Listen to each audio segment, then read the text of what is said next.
Mais comment se positionne actuellement le manufacturier québécois par rapport à nos voisins autour de nous en termes de compétitivité et au niveau international sur une base plus large?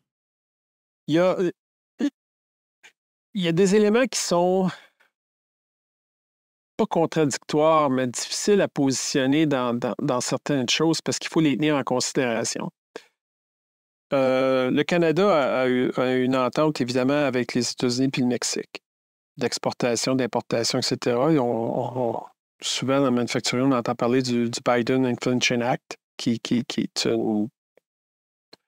est un élément extrêmement sévère, conservateur de l'économie américaine, qui peut être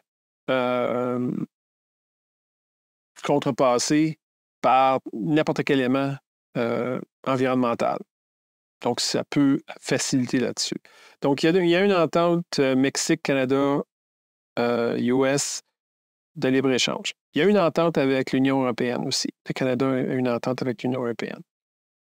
Donc, il y a des engagements là-dedans.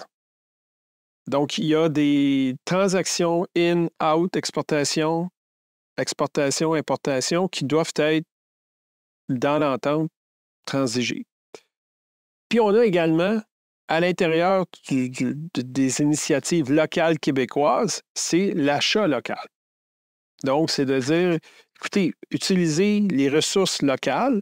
Pourquoi? Parce qu'il y a un impact immédiat au niveau de l'environnement, transport, etc., etc. Puis en même temps, les coûts directement, la main-d'œuvre, etc., les relations vont être beaucoup plus faciles. Pourquoi? Parce qu'on est dans le même domaine, le même secteur local. Donc, c'est comme dire, achetons local, laissons faire les autres. Puis de l'autre côté, on a des ententes qui sont internationales pour nous faciliter le travail.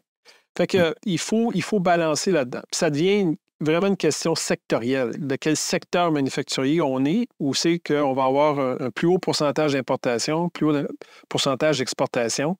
Comme j'ai dit tantôt, les équipementiers, 80 de la business des équipementiers au Québec, c'est de l'exportation. Donc, eux profitent des ententes qu'on a. Ils se doivent. Donc, est-ce qu'ils peuvent acheter local? Oui, mais le soutien de la croissance d'un équipementier, c'est une croissance qui est locale, mais également internationale. Fait qu'il il faut garder ça en considération quand on est là-dedans. C'est très sectoriel. Il y a une chose qui est sûre. Nous n'achetons pas assez et on n'utilise pas assez localement les ressources de fournisseurs.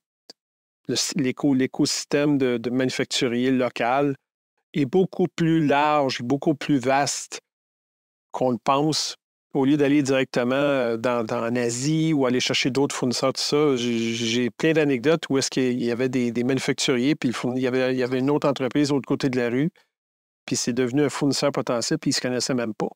Donc, il y a plein de choses comme ça.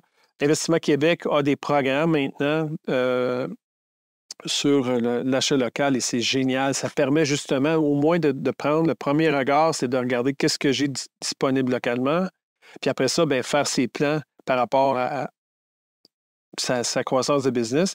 Puis direct et indirectement aussi, ça a un impact environnemental.